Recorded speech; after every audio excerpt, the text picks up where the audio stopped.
Bueno, bellísima y hermosa familia, este es un mensaje especial, es un mensaje que verdaderamente para mí es muy importante.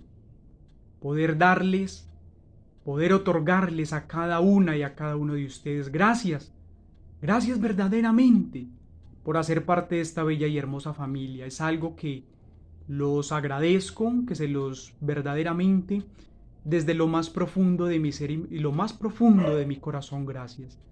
Muchas personas e incluso fuera de otros países dicen de que Colombia supuestamente, que acá no existe la corrupción. Pues déjenme decirles que aquí abunda la corrupción. Y es por eso que quiero que se queden hasta el final con el siguiente video, una información tremenda. Pónganle atención. Y cuando usted mira el salario de un congresista, no se gana 12.000 millones de pesos. Entonces, ¿por qué se gastan tanto si no se van a ganar eso en sueldo? Porque los negocios que llegan a hacer es impresionante. Hay algo que en la Biblia dice, si en lo poco fuiste fiel, en lo mucho te pondré. Si cuando nosotros no teníamos para comer, porque muchas veces nos acostamos sin tener para comer, no optamos por la criminalidad, no optamos por ir a quitarle al vecino lo que era de él, no optamos por ir a robar incluso para comer, no optamos por eso, mucho menos lo haría ahorita. Entonces, ese estado también me sirvió y creo que en esa necesidad y en ese estado tan bajo fuimos una familia honrada, honesta. Hoy nos mantenemos en eso y creo que eso me ha servido mucho para, a pesar de ver la abundancia, porque oiga, un congresista se puede volver millonario en el Congreso. Por eso es que Aida Merlano confesó haber pagado 12.000 millones de pesos, haberse gastado 12.000 millones de pesos para llegar al Senado. Y cuando usted mira el salario de un congresista, no se gana 12.000 millones de pesos. Entonces, ¿por qué se gastan tanto si no se van a ganar eso en sueldo? Porque los negocios que llegan a hacer es impresionante. Incluso muchos no llegan con esa manera, pero cuando están allí y reciben esas propuestas, pues se dejan tentar. Ahí vuelvo y digo, me sirvió mi pasado para no aceptar esas tentaciones. Y sé que muchos llegan y ven la tentación, pero lo mío ha sido contundente, innegociable, incorruptible. No acepto ningún tipo de negocio corrupto. Colombia tiene que saber que cuando a un delincuente lo captura la policía y lo presenta ante un juez y queda en libertad a las horas o a los días, no es culpa ni del policía ni del juez, sino de los vacíos que tiene ese Código de Procedimiento Penal que hace ratos, hace tiempo debió ser modificado. ¿Qué hacer? Desde arriba, desde el Congreso con el tema de leyes y desde el Ejecutivo con el tema de ejecutar o llevar a cabo esas leyes. Ocurre algo, yo no quiero de pronto justificar a ninguna persona civil o pública que esté haciendo lo que no debe hacer, faltando a la ley, violando la ley, pero aquí hay algo que es necesario cambiar en Colombia y es el tema del procedimiento penal. Porque, a ver, yo me pregunto, ¿por qué un policía llegaría de pronto a dar esa permisividad o a entrar a ser parte de un tema como el microtráfico? Quizás por dinero, quizás por amenazas o quizás porque se da cuenta que igual denuncia y esa persona a la que denuncia mañana puede estar fuera, o le voy a meter un poquito más el dedo en la llaga, o quizás porque el policía sabe que desde más arriba hay gente involucrada en este negocio. Se ha escuchado muchas veces de que incluso hay congresistas que están puestos en su lugar o en su curul precisamente porque tiene algún padrino de la mafia. Se ha escuchado. Quizás el policía sabe que alguien superior a él está metido en el tema, entonces él cómo va a denunciar, pierde su trabajo, le terminan matando su familia. Estoy especulando entre qué razones hay para que estos policías de pronto lleguen a ser parte de esas redes de microtráfico. Estoy especulando, no justificando. Aquí Colombia lleva décadas viviendo un tema de narcotráfico y microtráfico delicado. Un cáncer, así como la corrupción, que tiene a este país envuelto en diferentes tipos de problemas que se desencadenan precisamente de ese cáncer. El problema de las palabras de Gustavo Petro es en qué momento llegan, porque yo como congresista he podido ver de primera mano a un presidente que cada vez que habla de justicia incluye en esa justicia beneficios para los bandidos. Entonces presentan un proyecto de humanización penitenciaria donde buscan eliminar delitos, reducir penas, excarcelar presos, perdonarle a los parte de sus deudas con la justicia, por ejemplo, en el tema de sus bienes, que solamente entreguen una parte, otra no. Entonces es un momento en el que el país está viendo cómo el gobierno actual busca beneficiar al bandido, pero a la fuerza pública la dejan desprotegida. Entonces vemos cómo en 13 meses hemos tenido 5 accidentes de helicópteros en donde han muerto más de 21 uniformados. El último accidente hace unos días, 9 militares muertos. Y empieza la gente a ver como ese abandono de la fuerza pública y esa intensidad de buscarle beneficios a los que no están haciendo el bien y están al margen de la ley. Hay muchas cosas por cambiar, pero una médula es que haya justicia en Colombia y que a una persona que capturen no la dejen en libertad o en un falso escape. Acaban de capturar hace unas semanas a alias Zeus, un tipo importantísimo en la criminalidad, pero tan importante que de un momento a otro se voló y sale el director de la policía, William Salamanca, con unas simples disculpas. Qué pena, se nos voló. ¿Qué opina un patrullero de la policía cuando ve que un tipo tan importante en la criminalidad se escapa y ya? Entonces, que seguramente tuvo que pagar mucho dinero. Sí, exacto. El Tren de Aragua. Y cuando nosotros vemos los requisitos para recibir ese $1.000.000, y no les gusta que hablemos de esto, pero es que la gente lo tiene que entender. En el Ministerio de Igualdad que se creó en este gobierno, que lo preside Francia Márquez, la vicepresidente, en este ministerio que de hecho tiene 1.8 billones de presupuesto y solo han ejecutado menos del 1%. Hay un programa que se llama Jóvenes en Paz y les pagan $1.000.000 y uno de los requisitos es que pertenezca o tenga riesgo de pertenecer a una banda de armas, pero hay un detalle ahí y dice que otro de los requisitos es que sea colombiano o extranjero. Yo le dije al ministro de Defensa en la plenaria del Senado cuando le hice una moción de censura hace unas semanas, dígame, ministro de Defensa, si a través de ese programa Jóvenes en Paz ustedes piensan financiar el Tren de Aragua, porque el Tren de Aragua son internacionales, venezolanos y están en bandas criminales. Le pagan no solamente a mayores de edad, sino a menores de edad. O sea, no va a querer un joven perteneciente al Tren de Aragua que le paguen $1.000.000. Entonces, esas que vamos a escuchar, que usted va a mencionar, una de esas del Tren de Aragua, lastimosamente, ahí empezamos mal. Las patrañas, las mañitas o como le quieran llamar, las hacen en silencio. Eso se hace en silencio. Y si no hay quien grite, pues todo pasa. ¿Cuál es el senador que más pide votación nominal? Yo. Y les enfurece. Como que el que grita más es el que más se hace oír.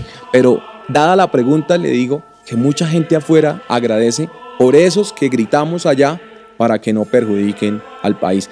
Porque yo le digo algo, las maruñas, las patrañas, las mañitas o como le quieran llamar, las hacen en silencio. Eso se hace en silencio. Y si no hay quien grite, pues todo pasa. Allá en el Congreso hay una palabra que se llama pupitrear.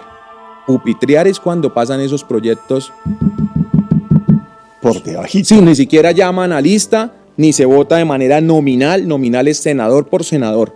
No, cuando el proyecto de ley número que va a perjudicar a Colombia, ¿no? Lo aprueba la plenaria, aprobado, sí. O sea, cuando hay alguien que grita, yo creo que soy el senador, ahí sí me puedo dar ese crédito, que más pide votación nominal. Y cualquiera escriba, pida allá la información a la Secretaría del Senado.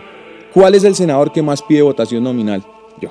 Y les enfurece. O sea, 141.000 madres, cabezas de hogar, a las cuales un sinvergüenza la embarazó y no les responde por sus hijos. Entonces ahí sale un JP furioso para responder su pregunta, gritando en las redes sociales que cómo carajos van a eliminar ese delito. Pero me parece que ahora, y con el tema de las redes sociales, como que el que grita más es el que más se hace oír. Cuando pretendieron eliminar el delito de inasistencia alimentaria y yo pegué el grito en alto y empecé a darme la pelea y entonces decían, no, eliminemos ese delito, es que hay muchos delitos. Y cuando el fiscal Barbosa me entrega las cifras y me dice, JP, gracias a que ese delito existe, hemos logrado conciliar 141.000 casos en Colombia. O sea, 141.000 madres, cabezas de hogar, a las cuales un sinvergüenza la embarazó y no les responde por sus hijos, pues les iban a dar orden de captura y 141.000 madres cabezas de hogar hoy tienen al hombre respondiéndole. Entonces, ¿qué vamos a eliminar? Todavía falta ahí.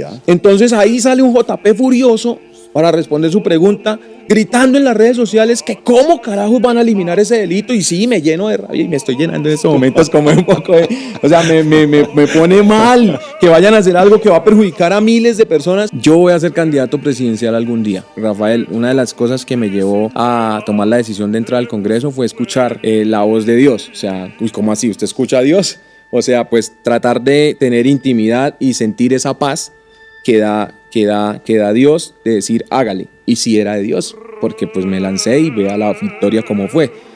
Yo quiero sentir paz, o sea, yo quiero escuchar esa voz de Dios a través de esa paz, que cuando yo diga quiero ser candidato presidencial, me lanzo o no me lanzo, yo pueda pues entrar en oración y sentir la paz de que sí debo lanzarme, pero siento que el país sí necesita a alguien como J.P. Hernández. ¿Y usted le gustaría ser presidente? Yo voy a ser candidato presidencial algún día. ¿Usted sí cree que está preparado? Como dicen, ¿usted sí cree que tiene pelo pa' moño? Gracias por esa pregunta. Y yo la respondo de la siguiente manera. Hoy tenemos en la presidencia al mejor economista de la galaxia. Galaxia porque él usa esos términos, del universo. Y tenemos al mejor economista mientras la economía del país va en decrecimiento con las mismas cifras del gobierno. ¿Quién dijo que de pronto para nosotros, por ejemplo, atacar la corrupción necesitamos tener un título de Harvard en anticorrupción?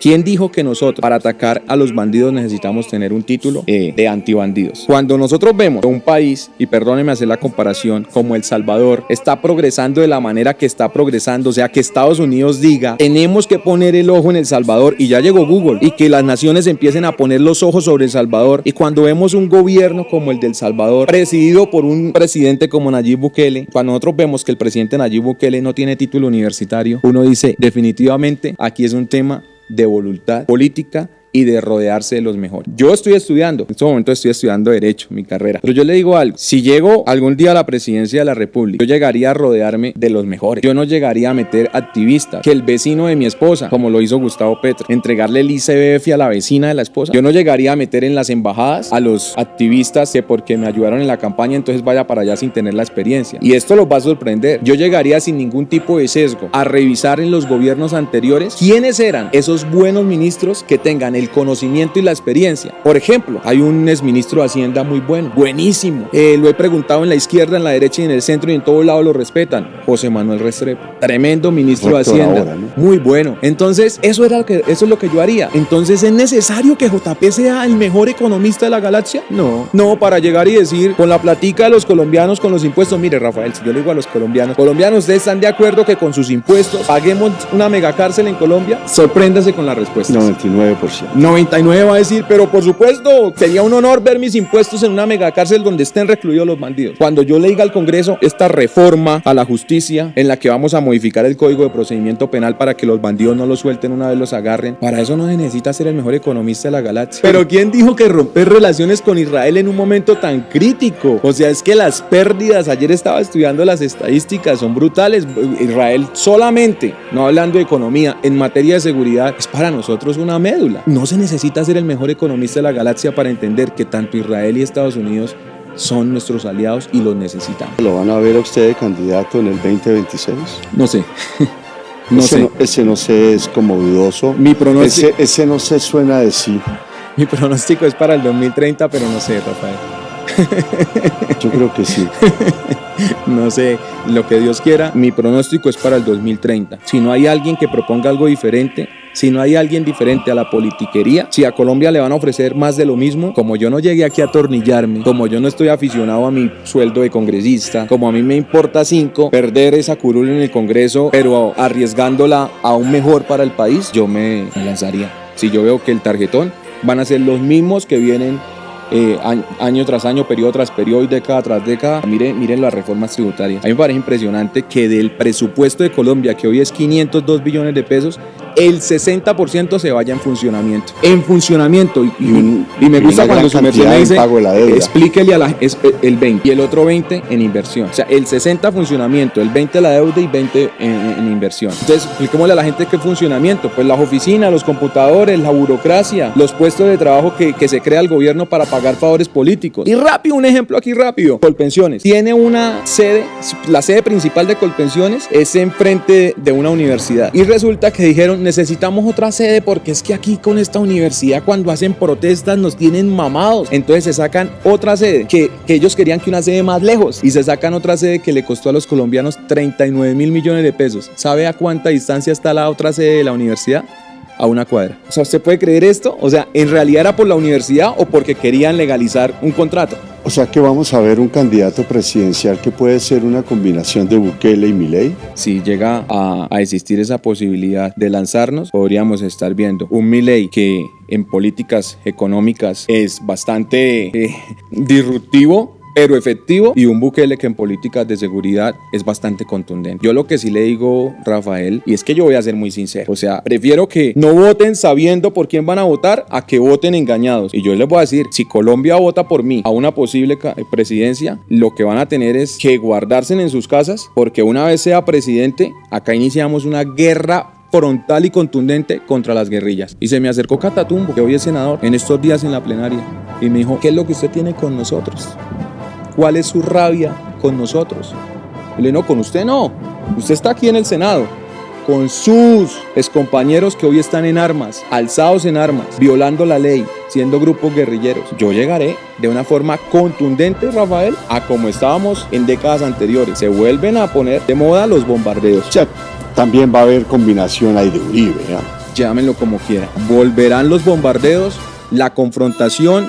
Miren, los militares se me acercan a mí y con un sentimiento me dicen, ojalá algún día usted llegue a la presidencia porque es lo único que vemos que nos va a dignificar y nos va a dar ese respaldo para enfrentar a los guerrilleros. Los soldados no tienen miedo. El que se metió al ejército no se metió con miedo. Ellos están dispuestos a enfrentar a las guerrillas. Solo necesitan que desde arriba la autoridad principal los respalde. Y yo voy a hacer ese tipo de respaldo. Yo lo veo a usted candidato en el 2026. Gracias.